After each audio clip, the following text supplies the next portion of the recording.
Yambo Kanabiso, Lelo en tout cas, émission Nabiso, Tokoyamba, avocat, Tokoya Azali P, acteur, il y a société civile, P porte-parole, il y a CLC, Monamboka Hervé Diakese, Naye Penza, Tokosola, Masolo Yamboka, Pende Zali Kondongwa, na mingi mingi, entre acteurs, il y a politique, P, il y a société Nabiso, Tokolobe la révision, il y a constitution, tous allez koyoka déjà bande ko politique bazali déjà ko lobela yango pe tokota la pe moke makambo etali élection ndenge tous koyoka ba nungu déjà ke mbongo ya élection ezalité pona esalama lolenge sengeli na 2023 soki moi tango kozala tokozangisa pete moi masolo o etali élection ya gouverneur na Congo central pour moi na mboka Hervé Diakese azali pe moko ya ba notable Congo tokolobela yango mais pour na totuna mituna nazali ngai mon côté nazali accompagné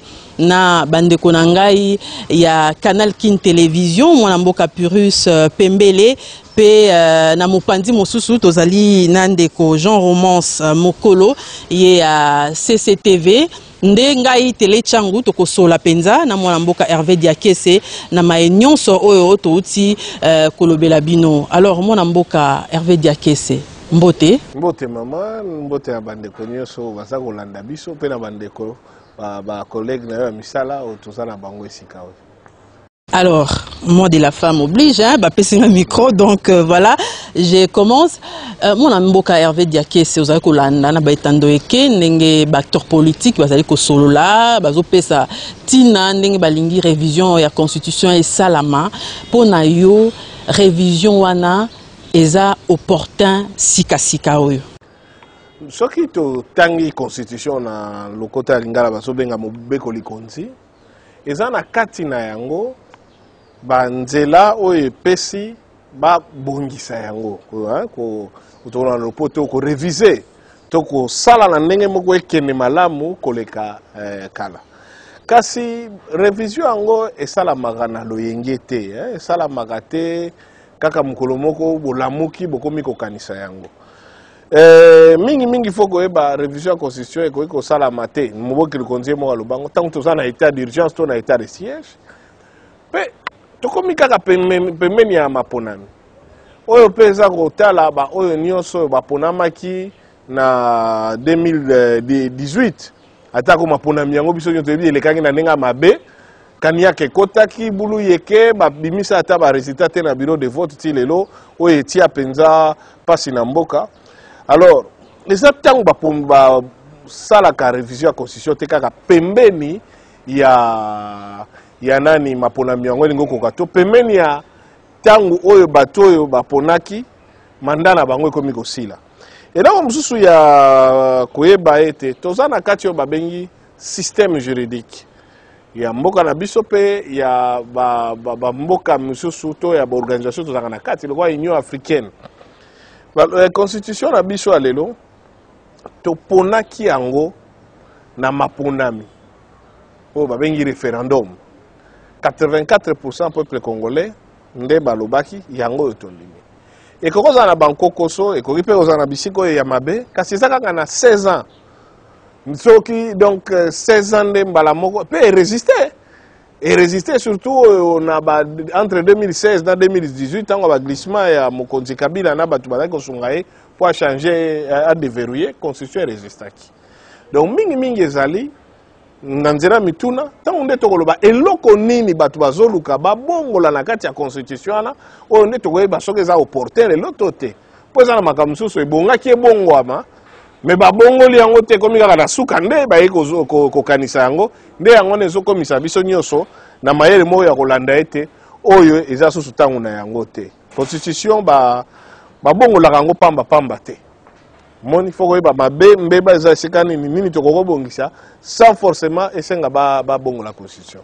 Bon ndeko Hervé Diakese olobi ke constitution bakoyi pe kobongola yango kasi tokomi pembeni na maponami ozomona eza un peu suspect pona yo po bakanisa ete babongola constitution mais moi likamoko pe etungisaka bato ndenge babongola la constitution na 2011 balongoli tour mibale élection présidentielle bazongisi yango kana moko mais est-ce que passer de une élection sur l'eau bazuma likanisike bazong ça tourmi balé et vous avez la possibilité tozonge la peli kambango ndenge tolobi constitution ye moko epesa nzela babongola ye kasi eloba nini bakoki kosimba te babilo bakoki kosimba te durée ya mandat ya président de la république to biteni ya tango bapesi ya konza mboka bapesi ye 5 ans akoki kobandela mbala moko soki esili akoki kozonga te balobi pe forme républicaine ya l'état ba droit au etali ba province na ba institution wana da ba biloko oyo bakoki kosimba soko mokete oyo etikali bakoki kosimba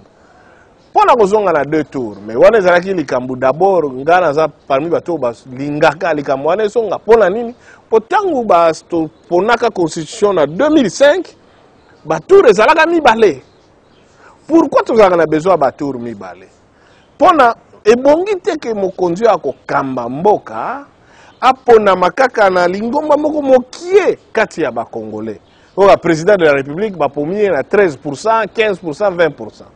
Ebongi ke na soki na premier tour mutu moko te baponie na batu nyonso to baponie na lingomba ya batu oyo eleki katikati na moko na batu ya mboka tozonga na deuxième tour comme ça ba oyo bazaka moko basangani baponi moko kati na bango comme ça moko diamboka azali on a lopoto babenga za représentatif to penza bisika nyonso ya mboka azana mwa batu oyo bazosunga ye po epesa ye makasi epesa ye nguya pepe andi mama na makambo nyonso akosala eza ndenge to tango to na 2006 esalamaka mais na 2011 baye ko balola ngo et réduire na poto balobaka légitimité ya mokonzi ya mboka to ekitisi nguya na ye to kondi mama na ye na bato osomona alors que constitution pesie penda misala moko ya makasi oyo esengi aza na moto moko andi mama penda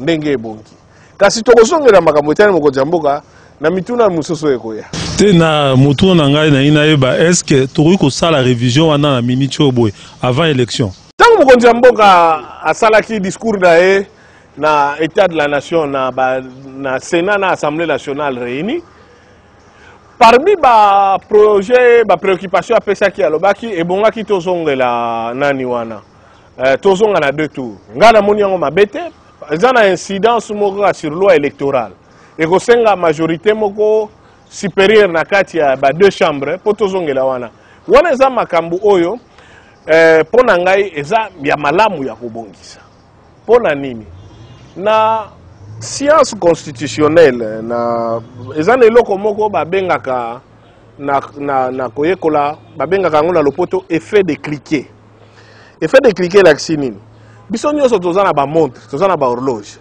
cliquet ezali mécanisme moko na kati oyo esalaka ke montre to horloge ekendaka kaka liboso ezongaka soso nsima te ozomona yango longola dans le sens de l'aiguille d'une montre donc sobo kaka gauche droite il faut zongela kaka bongo ntango ezo avancer pona montre ezongaka nsima te na constitution mpe effet de cliquet elingi koloba nini badroit makoki baavantage to biloko nyonso bandimela biso ekomama wana soki ebongi tozongela yango eza kaka po to koameliore tokomisa yango malamu koleka eza jamais soki toye kobongola yango po tozonga nsima ozomona donc constitution eza na effet de cliquet donc changement nyonso bokoki kosala eza kaka mpona ekende na malamu koleka eza teke bato moko baye kozonga babia non ntango tozalaki na opposition oyo tozala kosepela nango te mais loko tozwi pouvoir ekomi kosala biso baavantage ale tozongisa lisusu makambo mpo towumela wana nde mabe effet de cliquet esengi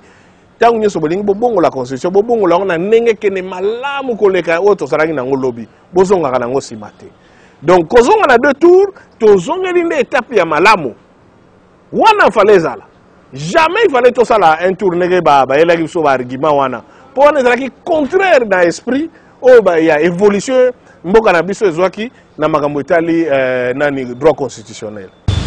Voilà, maître Hervé Diakise, c'est vrai que tu as en révision constitutionnelle, mais oyo za ko ça batu penda passe na mutu batu msupe baro sepela ngo to bombate ezali bongo durée à mandat ya tata mokonzi ya mboka. To longwa na kenkena to kende na septena. 5 ans to koma na 7 ans. siko nga na yeba bao bako boya bako banga nini parce que salama pela bamboka mosusu et puis pesali congolais ni soit libre ya ko mettre opinion na ye ya azali monami Steve Mbikai ndenge ye mtu akotambusa likambo yango ye po mpona ye amoni ke il faut ça le mandengo siko bako banga nini incidence kozala na etamboli ya mboka to pe nini po na ndimite ke yango ni mtu obimisa mobulu na mboka bakisa wana na ba oyo pe bazoloba tolingi mokonzi ya mboka moko azala na pouvoir fort comme ça ye boko nde azokamba mboka bazo rendre ye compte pe aza na gouvernement moko ezo dépendre na ye eza soko dépendre te na ba aléa ya ba majorité parlementaire ba renforcer pouvoir ya tata mokonzi voilà, très bien.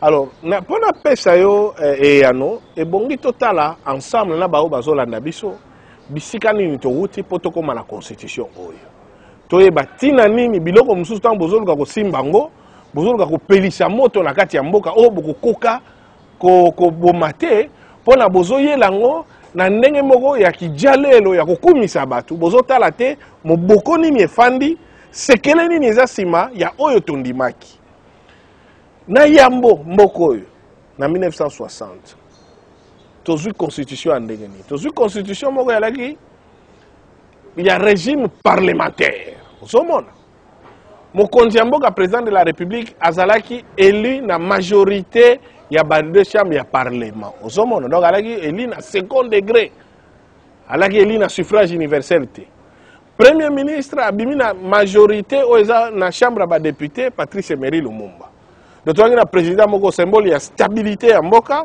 lokola un roi qui règne mais ne gouverne pas mais azalaka même na ba prérogative ne po ye mutanomaka premier ministre ye pe mutazotala nini ba institution ezokende mais na premier ministre moko très fort ici na majorité parlementaire toye kosuka na nini toye kosuka kaka en l'espace de quelques mois ba sécession ba rébellion et conflit entre président de la république na premier ministre président de la république alobi a démettre premier ministre ba fonction na premier ministre abi président ça na pouvoir moko ya démettre nga ba fonction te toye kozwa ba problème wala mais wala toza pe na nini état moko parlementaire mais na fédéral chaque province a un président ou bien gouverneur na gouvernement provincial.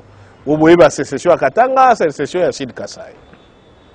Tu es comme en 64. Alors, ma belle, tu es comme on a un conflit à compétence, na ba autorité, que peut-être pour tout ça qui constitution moko et ça le roi ya Belgique, président de la République, a le roi. Loi fondamentale. Voilà, loi fondamentale. Malamu to sala oyo ya biso moko babenga constitution ya Luluabour en 1964. Constitution a même chose qui est en vigueur te, mais créaki premier compromis to kozwa na mboko yo ezali entre déjà ba parlementariste na batu ya exécutif fort. Ba ko tia président élu na suffrage universel. Ba ko tia régime fédéral clair. Ozomona ba préciser ma compétence il y a ba état fédéré donc ba province ba préciser pe ba compétence il y a pouvoir central premier compromis président suffrage universel zomona pour les assos na ba conflité ya ba premier ministre makamwana coup d'état il y a général Mobutu à l'époque comme maréchal tozui régime présidentiel à outrance ou même ba bengaka dans le poto césarisme, donc autour d'un individu, on a créé un parti État. Pouvoir fort, tout passe et ne passe que par lui. Vous voyez il ne rend compte à personne, mais le peuple lui rend compte, le peuple lui doit tout. Bah, on a équilibré. Il y a qui parlement, il y a un groupe de 13 parlementaires. Kondo Etienne Tshisekedi, Baba Kiungu Wakumwanza, na ba collègue na bango misusu, ba meki ba interpellation, ba meki boye, ba lever ba mandana bango humiliation, relégation, exclusion du MPR nyoso wana. Oza komona. Pourquoi? Parce que tu dis que régime moko présidentiel fort à outrance. Ndenge ni régime wana eko kweya na rébellion. Donc ba renversango par les armes parce que quand régime ezo rendre sous compte na peuple té et créer tata bomoko mama bomoko mokonzi bomoko butuaza su nesika koloba te o kangemi suka na yango kaka masasi nde ekozongisa mutu libanda tant me régime ya masasi wana ekoya Et le bien est sa dictature. Et que sa démocratie. Pour ça alliance de forces démocratiques pour la libération. Mais nous n'y est à Bisso. Et ce côté un régime présidentiel de libération. Oyo, pour la première fois dans l'histoire Yamboka, est organisé succession monarchique na tête Yamboka. Papa président, Akoufi, Atie, et moi nanaye président, Nebonga. Mais Zaki n'a pas côté, Zaki le quoi, toi qui le vois na gêne. Mais justement, Yangwana, bon organisé, tu as un mauvais côté, tu as un manifeste dans le tu as la constitution impère. Non, logique. Si, tu as un décret loi constitutionnel. Tant nani Moussa sous pouvoir, ça a décret loi constitutionnel. Définissez qui va pouvoir na malam. Oui, mais pourquoi justement tu as besoin Namboka, on n'a pas besoin d'individus forts, on a besoin d'institutions à la forte. Parce que tout pouvoir corrompt, et un pouvoir absolu corrompt absolument. Donc, mon konzinyoso, et quand ça kambeba nango, so ko pesi motu bo konzinyoso, akobebi sa nyoso. Yangwana, le pouvoir doit arrêter le pouvoir. To sengi ete bo konzimoko ete le misaka. Tika na koma na suka poto eba pona nini, bisika nini to wuti poto so makambo. Na sina lobina yo, to zangi na ba sécession na 60, 64 yego tia coup d'état, to yego ya renversement armé, Afdel Mboka et Kabwani na biteni awa régime fort mwana azui bokonzi na place ya papa. Et ça la makate dans une république, toza na monarchie. Mais zone la kisa ndenge nini ba régime to lukagana centré autour d'individus qu'on veut rendre fort. Place me magabiso. Omoni après tokei tozonga na toyokana toke San City. Et si après il y a un argument moko bato bazolo ba makambo yo bazalo kuta.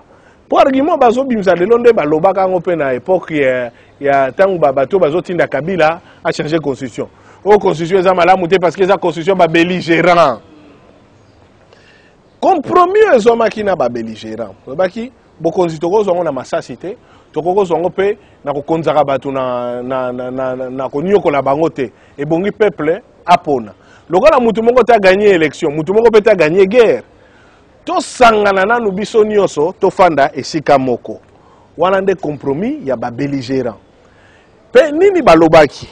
Lokola to fandi esika moko, toko sala constitution moko oye ko kamba bokonzi na biso, anatana peuple apona nani kati na biso akolonga. Nde babenga constitution ya transition. 1 plus 4. Voilà des compromis à belligérant. Allez, balobi bon, président yo zo na ba pouvoir trop yo moko, désormais faut kabolango pe na ba vice-président mususu. Espace présidentiel 1 plus 4. Ba créer parlement na bango, ba sali sénat na bango, ba sali institution. Mais eloko malom ba salaki pour ba sali mo mibe ko belé, ba loi amnistie, ba loi sur un parti politique, ba loi électorale. Oyo mingi tozana ngo ti lelo bango ba salaki yango. Mais eloko malamu surtout ba yeko sala constitution. Basali projet à constitution ou tout soumettre na peuple na 2005 na référendum peuple eko ponango à 84%.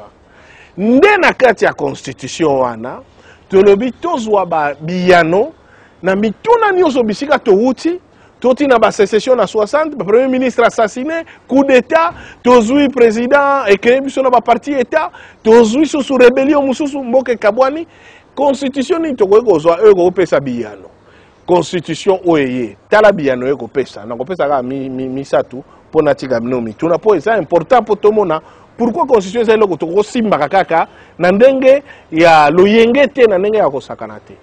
Et loko liboso tolobaki to meki parlementarisme eko tia mobulu na président.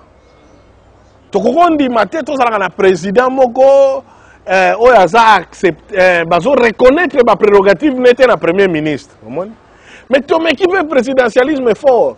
Et comme mabso na dictature na parti état ti na ba succession de père en fils na pouvoir. Et loko ni to kokozwa o to bi que président za na ba prérogative na ye aza au-dessus de la mêlée akoki ko rendre compte na peuple mais ezape na gouvernement o to koki biso moko ko contrôler. Ce que le gouvernement Kotimbeba, ce que le gouvernement Saliboye, tu as vu que biso peuple to kokiko interpeller le gouvernement à travers Baili Nabiso et Zalate que Netielagi na era dictature. Premier ministre Gozana, président Soga Moni Naye, Azo rendre service, problème, même ce peuple a monique ici Mbagate. Donc, premier compromis, tu as joué en Guinée. Tu as un président élu à suffrage universel, mais tu as un premier ministre, il faut avoir une majorité parlementaire. Le président a nommé, mais le parlement a contrôlé le premier ministre et le gouvernement. Comme ça, le président Azali a commandant les forces, ce qu'on suprême des forces armées, la police nationale, a garant le fonctionnement de l'institution, a arbitre le fonctionnement de l'institution, a garant la constitution. Donc, Azana, beaucoup de Azali chef exécutif. Mais tout ça, le premier ministre chaque jour faut rendre compte Azali chef gouvernement. Il faut la majorité parlementaire, mais nommé par le président de la République, car si vous renverser par le Parlement, ce que Monique a dit que ou 13 parlementaires, Basalaga et Tumba. Yami Balé. Pour éviter la sécession, pour éviter la tribalisation de l'institution, il faut tous aller dans le régime Moko et reconnaître dans la province le pouvoir propre, mais quand tu as le fédéralisme, mais tous dans la paix sous-souté quand nous sommes la banakine, ils ont bloqué la province. Il y a un compromis entre les fédéralistes et les unitaristes. Tout la province, le gouverneur élu, le gouvernement provincial, l'assemblée provinciale. Mais ma bé est au quota. Ma bé est au quota, les députés provinciaux sont corrompus, bien non. La vérité est que le pouvoir central est respecté et le côté constitutionnel est retenu à la source. 40% de la recette, il fallait que dans la province. Immédiatement. Et va créer caisse à péréquation, va faire fonctionner jamais. Donc, la République a appliqué la rétrocession. La rétrocession est inconstitutionnelle. La Constitution est une rétrocession. Il est retenu à la source pour permettre à la province de la politique qui a des moyens à bango. Il y a ça là. Aux hommes, la province en fait va fonctionner comme local, entité moko sous tutelle. Alors que y a autonomie, il y a compétence propre nango. Nde oyo e komema bambeba nyoso tozomona tilelo. Donc, pouvoir central, ils ont fonctionné comme un père parti État Mogo Boye, n'a pas représenté à la bango provinciaux, chargé à quoi encensé, n'a ni pouvoir où ils allaient en place, plutôt que n'a rendre pouvoir proche de la population, n'a une volonté constitutionnelle. Donc, ce qu'on a dit comme mandat, le problème c'est qu'on a mandaté. Constitution, c'est le 5 ans. Tous les gens qui sont là à Kondo Lumumba. Patrice Emery Lumumba, ça lui combien de temps à pouvoir? Premier ministre le 30 juin 1960. Le 17 janvier et 16 janvier, Baboumi. Ndeko Steve Mbika ya lobi mboka na pisa ba ezana ba problème sociaux ebele oyo sala ete na 2 ans oyo bakobakisela mokonzi ya mboka to sala élection te mbongo wana ba élection basalisa bato bazana pasi makasi ya mboka oyo ba Lumumba Patrice Emery héros national yuso belanga Steve Mbika na zozongela na yeko lo ba batute na yeko lo pesa ba exemple après to ko lo ba question na yo ya musolo donc ozomona question ça na durée à mandater. Question ça na capacité na yo, ya kozala na vision au fonctionner. Ozomona. Mobutu te pesi 32 ans. Peut-être les meilleures années à Mobutu ouais salaki de 65 tina ba année 70.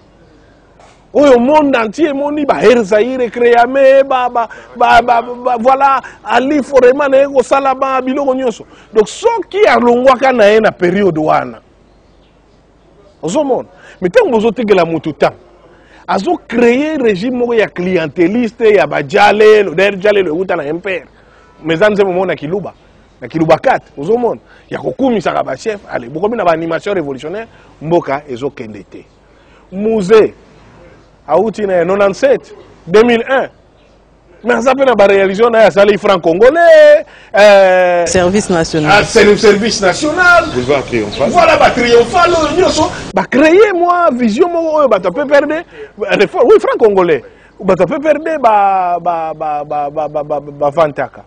Joseph, problème là. Ce qu'on a en 2016. Parce que ce que de 2001 2006. Qu'est-ce qu'on peut lui reprocher? Il y a à permettre à signer un accord de paix, assimiler, à accepter, à partager le pouvoir, à permettre l'organisation d'élections, à réhabiliter la diplomatie en Mboka, à asseoir le train de vie à l'institution, parce que la loi fondamentale les faire fonctionner Mboka au Tilelo.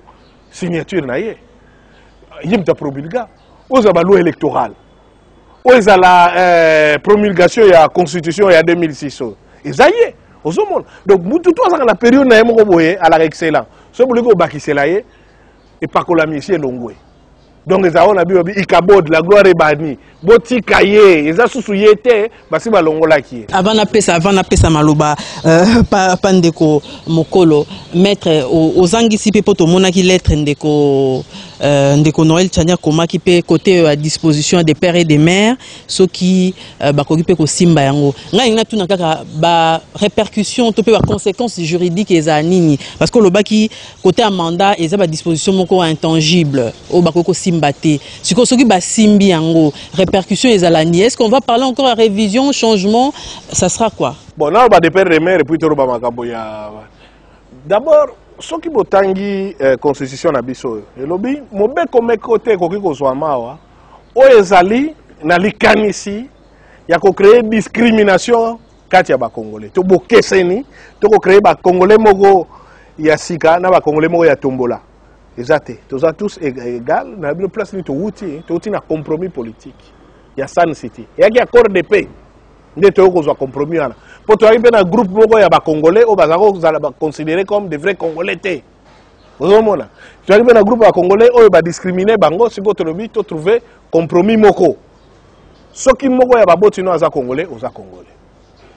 Point barre. À partir de là, ils ont le droit de Congolais. Na où tu as le effet de cliquer.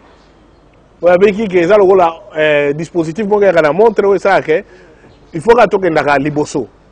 Donc, disposition de Luka et faire reculer batuna droit au indi mamaki et sa disposition totalement discriminatoire et qui les caté. Vous avez pour exemple incidence c'est la loi électorale. Donc accès à la magistrature suprême, accès à la mandat public. Donc ça la loi moko ils ont visé catégoriquement ba congolais, ba comment ba congolais de seconde zone. Et qu'on dit mamate. Vous voyez?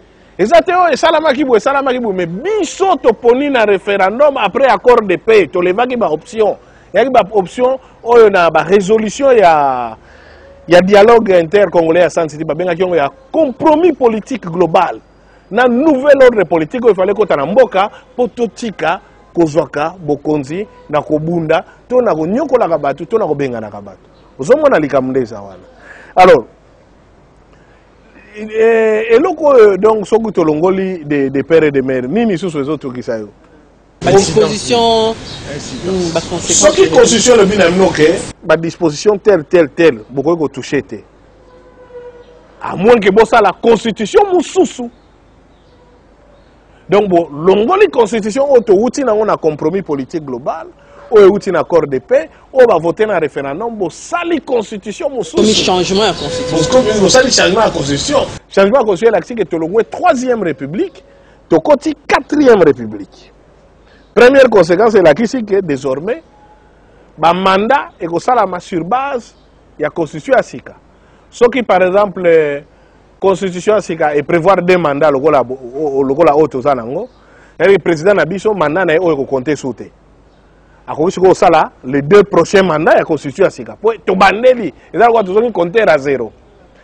Ou alors, ce qui est constitution à Sika, le mandat est sous une limite. Donc ça veut dire que le président Sika a coquille postuler aussi longtemps que la limite. Tout ce qui a un père parti État. On s'en fout. Mandat à sa limite. Tout ce que la constitution à Sika, le bilan, tu peux 7 ans. Donc après 7 ans renouvelable. Ça veut dire que président Nabiso actuel a le droit et encore pendant 14 ans président ce qui va élire. Donc on dit on a un problème déjà sur sérieux la commission électorale nationale toujours espérer indépendante mais tu peux aider tout azala indépendant. Voilà un débat enjeu toujours le bela sur changement de la constitution. Oui, maître Hervé Diakese argument moko bandeko bazo pesa po basenga ete ko balola moi biteni musu ya constitution moi bato mingi bazo soutenir yango bamoni ete constitution wana oyo ya Sun City oyo ya 2006 eza ambition mingi et boti ba institution ebelo esali ete ba multiplier même fois 2 ou fois 3 nombre ba fonctionnaires à l'état tozaki na Cour suprême de justice et comme biteni soki combien tozaki na ba assemblée provinciale presse ezalaki nango te lelo ezali ba gouvernement tout nyonso wana et tout ça là été mbongo à l'état ezokenda mingi kaka pona ko entretenir ba institution ya mboka na ba animateur na bango yo ba komi ebele. Est-ce qu'il y a-t-il pas moyen par exemple ata lelo te ata lobby baluka moyen ko bongo la constitution na biso pour être ba réduire moins nombre pe ba institution pour ça été mbongo pe au lieu que kendaka ebele pour na ko entretenir ba institution na ba animateur nango et kenda pe na projet de développement toujours par exemple le la conseil économique et social musala nango ina kata mboka ba gouvernement provincial ba assemblée provinciale baza tout le temps à ba tiraillement to moni pe ata décentralisation mon déplacer vandité to moni pe ata développement moroté au moment dans sous gouverneur de province moko azata la mutukate azata la ndako te ba ministre provinciaux bato makolo bazola ata msu bandako ya louer tout ça donc eloko moko pe memedi bisote est-ce que to ko zonga simate to diminuer nombre d'institutions budgétivores tout ça la fait en sorte que l'institution za muke po mbongo wana et ça musala ba projet d'ordre social de Gozier mokolo le kamolobi ezana motuya kasi ebongi te que tu apportaka des fausses réponses à des vrais problèmes, des fausses solutions à des vrais problèmes ou des vraies solutions à des faux problèmes. Tu me maka biyano ya motuya na makambo oyo eza nango yangote ou bien tu me maka makambo oyo eza na motuya na biyano eza nango ya tinate.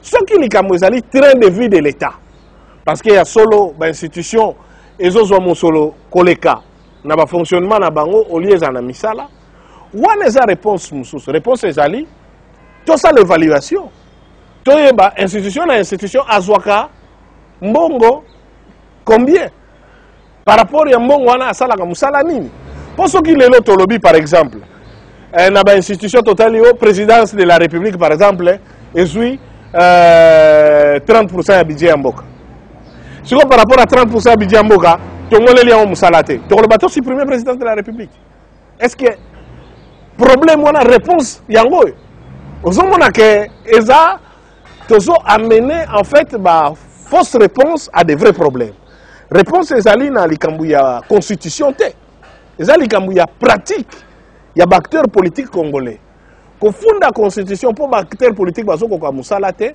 ezali koloba lokola thermomètre yango ne mtebimisi fièvre na non thermomètre ezaka ka témoin fièvre oza nango ekoza la malaria ekoza la grippe ekoza la covid thermomètre ya ekoloba ka température na yo emati ato buki thermomètre soko fanda ka place bangu okobela malaria fièvre na yo ekosila te nyango na pe bongo na constitution mutezo tinda batu basala chile jelu bakoka makambo te constitution mutezo tingi batu basali ba détournement 100 jours après ba bibili banda toyebite baba oyo même bakangaki sans jugement bazali banda constitution mutetindi ne mbongo ekeiti musolo ekei allez soki bo changer constitution de batu wana bazongi na boloko au moins que problème est solution ezanini ba changer constitution te ba changer de bizaleli ya bato bazoka mamboka mais kasi ou bien yo lingi obuki thermomètre na yo kanzi fièvre na yo osila pour bino non nga 39 degrés na lingi yango te na kati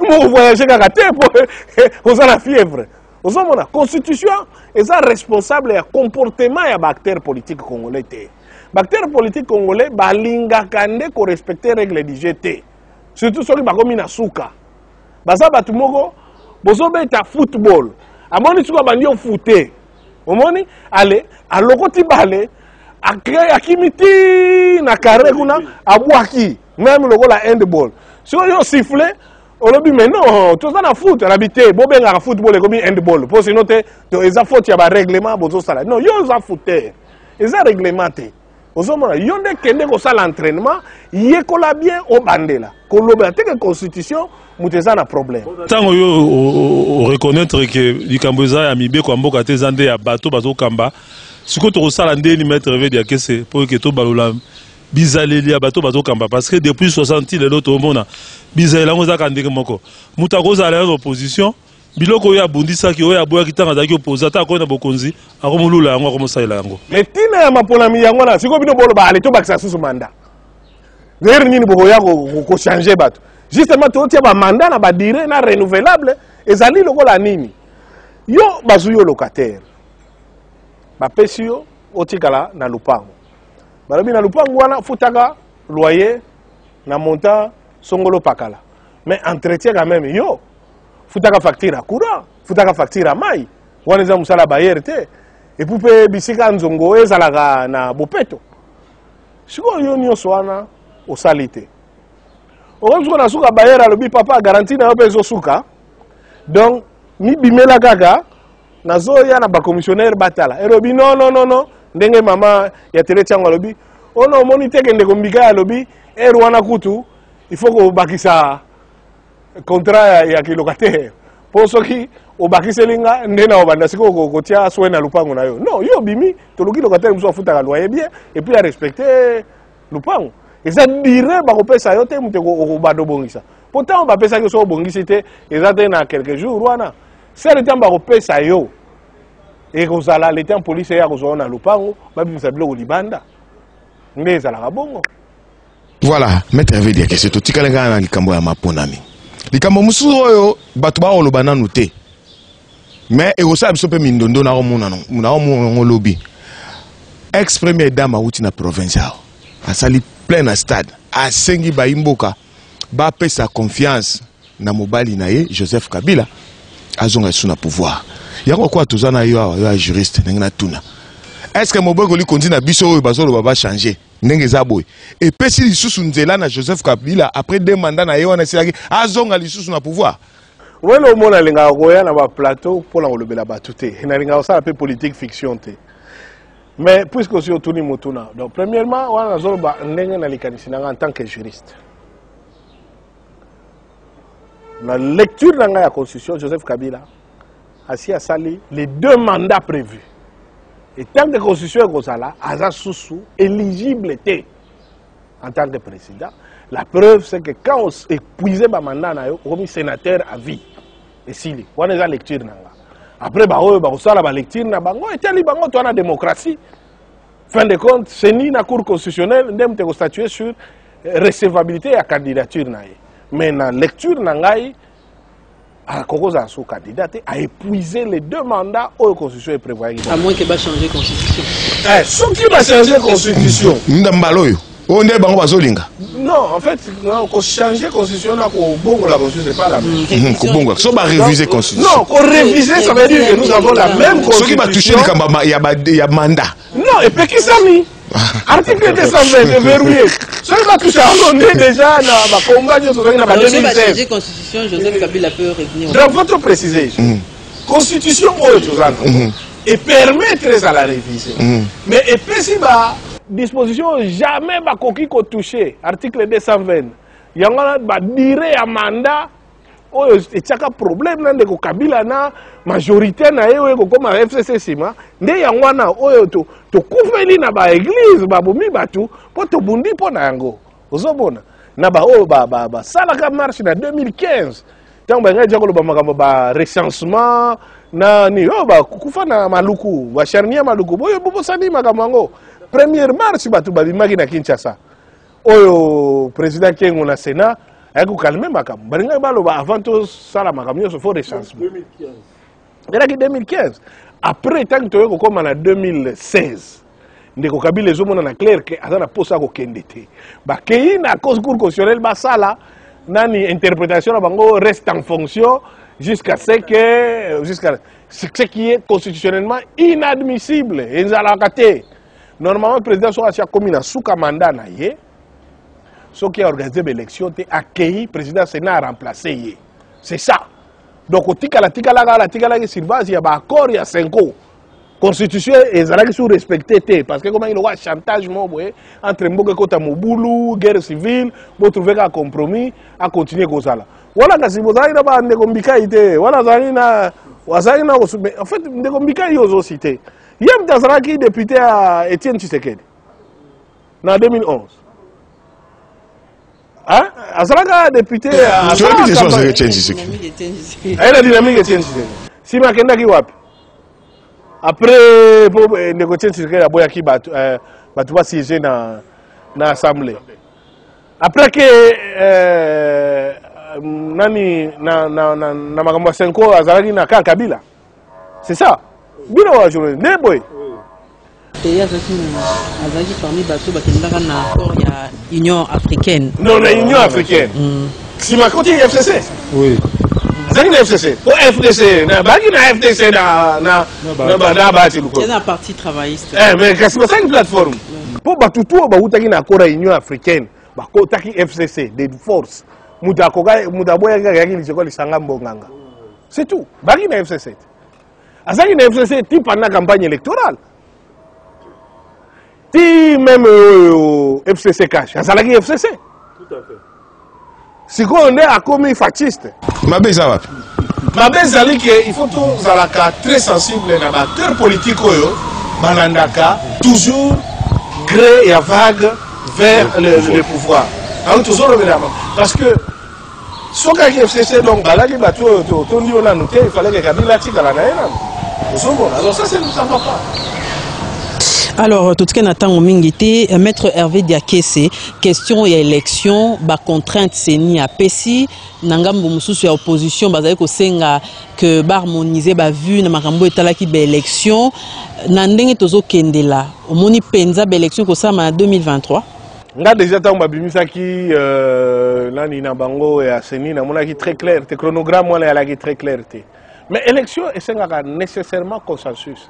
Parce que bozo préparer loko élection au mona et la propriété privée à pouvoir te ou ya seni ezali exercice ya souveraineté à peuple ndé azo sala bokonzi na ye donc ezali te groupe monde ko yo sabino non pona nga élection za boy c'est erreur grave que ba yokana ba s'entendre ba zana na ba assurance que to ko reprendre mbeba o ele kaki wana te c'est une très bonne chose.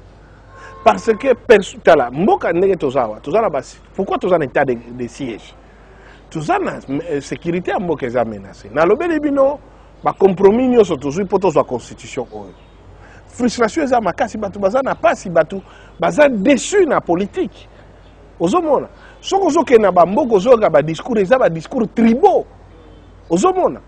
Donc, ils ont un groupe d'individus qui ont décidé que tribu moko boye kaka soke yindi attaquer bango. C'est très grave. Mais c'est la réalité. Bino bosa ba journaliste, il faut qu'on le bela kango. Donc tout ça sur un volcan. Et l'élection, c'est déjà période il y a ma passion makasi. Donc sur la période il faut tout calmer jeu. Total année moko to éviter très chéri. Tout ça na batu musu basi ba kanisi bo, to tie Denis Kadima to koleka. C'est une erreur grave parce que au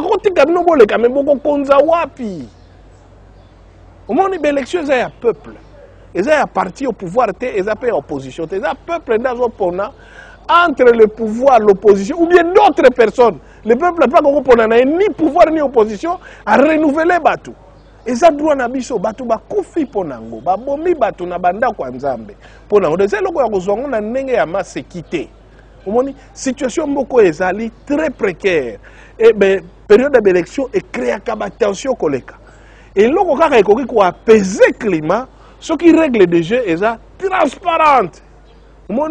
Beaucoup affiché les résultats bureau de vote par bureau de vote. Une initiative, nous avons lancé un programme de vigilance citoyenne électorale. Bisogno sotokolala devant le bureau de vote. Société civile. Beaucoup de mission sociale.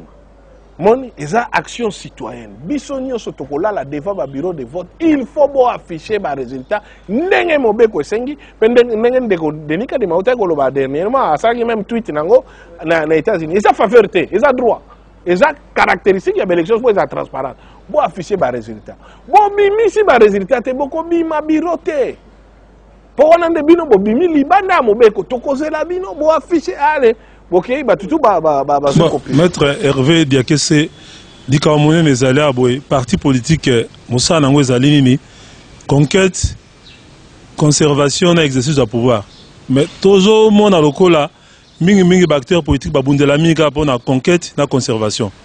mais exercice de pouvoir pour na solution bateau mingi ils allaient rater sauter bateau ba kufi nous c'est ça pour na o musa lingina conquérir musa linga conserver pour na nini ba congolais ba bundaka pour na conservation au pouvoir mais pour na que exercer pouvoir en haut et puis ça résultat pour que bateau va se pela pour na ba bundela en hauteur pour na conquête to ko bunda pour na kozwa bokonzi ele kaka na ndenge ya bulu yeke na ndenge ya kaniaka na ndenge ya kotricher uzomona indima makate ba règle du jeu za respecté te yangwana et jouaka na conservation tout est lié soko zui bokondi na ndenge moko ya pole na ndenge moko ya aliment bato bandimi yo oko zala na légitimité nyonso eko permettre yo omema makambo très bien na exercice mais soki déjà na tango bundi pona kozwa eleki na ndenge moko ya potopoto na ndenge moko ya mabe oko perdre plus temps na conservation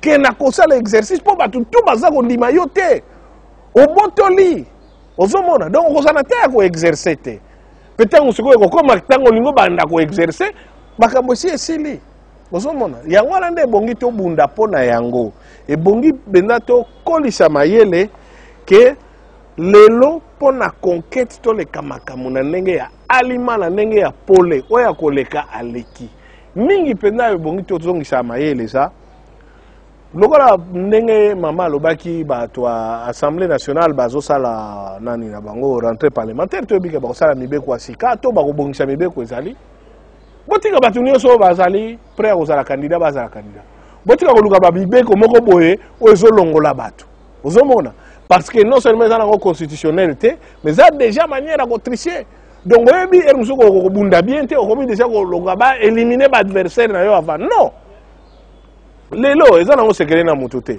soki tozolanda vie politique à moins que tozwa surprise vie politique ya mboka oyo baacteur oyo toyebi ke autour na bango nde politique ezosala mais eza d'abord le président de la république Faci idps na union sacré na ye ezali Jean-Pierre Bemba ezali Martin Fayulu eza Moïse Katumbi soki na bosa même susu balimbisanga mais plus ou moins ce sont les quatre noms oyo ezo bon en tout cas là on a ba acteur majeur non Joseph Kabila je voulais dire mais yo bagi tête non nazo ba acteur politique autour desquels nani donc bazo représenter force politique oyo bato bazo s'identifier les autres ozo s'identifier soit ozo s'identifier par Faci na bato union sacrée soit ozo s'identifier par ya Martin Fayulu soit ozo s'identifier par Kabila donc ba Kabila soit ozo s'identifier par Moïse Katumbi soit ozo s'identifier par Jean-Pierre Bemba vraiment ça ba combo ebimaka donc autrement dit tant que comme l'état ba candidature ozomona il faut laisser ces gens postuler. Kabila, si à remplir les conditions, il ne peut plus. Vous comprenez? Mais les restes là, il ne faut pas vous banda bamibe comme vous voyez, il y a longo la batou, non, et qu'on s'y batte.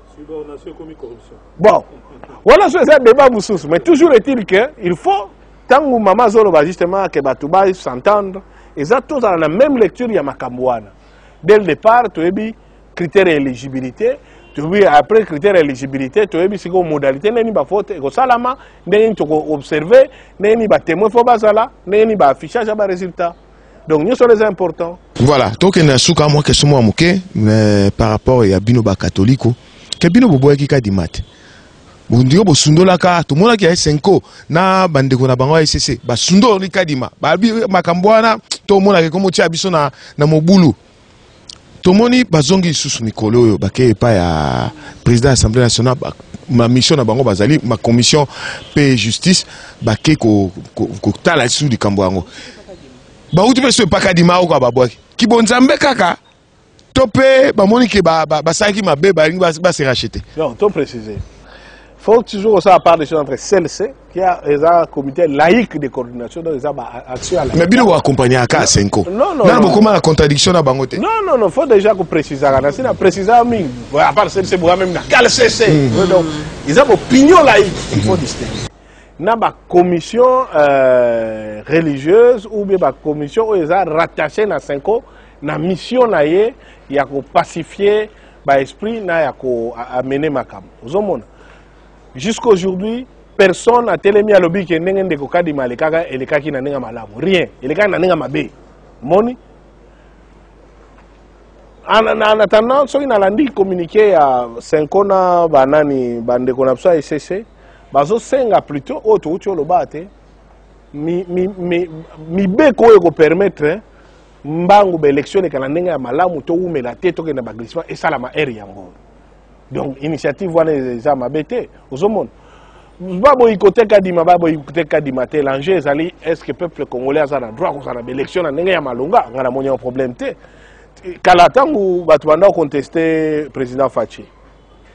Vous savez cardinal Ambonga lobaki le problème est ali même si tout le monde que mécanisme n'est pas soit qui pouvoir est contestable mais ce qui na exercice na yi akosala makambo ezokende na ndenge intérêt national il faut ko mener atikala te lokola levier moko na groupe au peuple auti ko rejeter donc mingi ozomona lelo par exemple surtout ba élection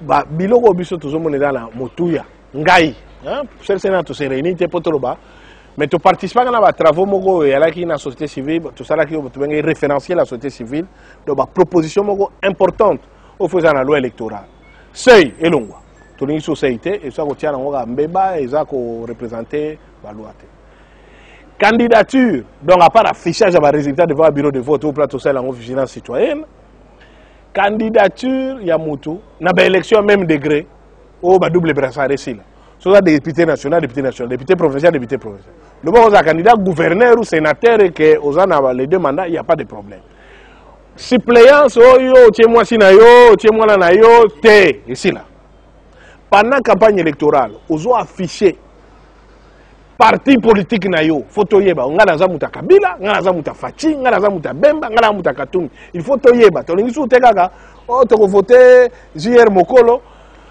nzokanda la na PPRD. Voilà, non, il faut to yeba dès le départ par la population ils ont voté individu mais ils ont yeba pe na appartenance politique na ye. Pourquoi? Parce que tango ko makuna dans la famille politique moi ils ont répondre à l'aspiration te oh non ngana za bien mais botiaki ngesika faux non mais justement to ngato tia bato bien bisika bien dès le départ so yo to yeba ko zaki na muta bien mais parmi bato faux malam to ko mutu moko faux to tia parmi bato bien akosala makambo malam ozomona pendant campagne électorale makambo ya ba don esili donc 3 mois avant campagne électorale to clôturer oh non na quelle église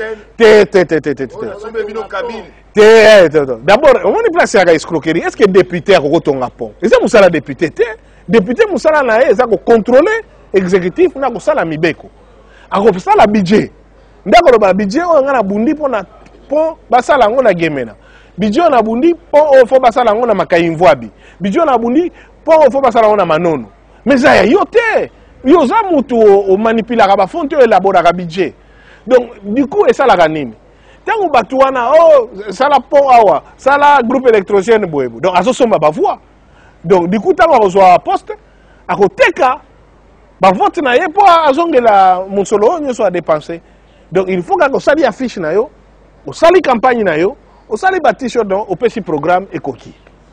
Voilà, tokomi penda na suka ya émission na biso maître Hervé Diaké c'est Totondio Botondi na ndengo ndimaki ko ya nolala mitu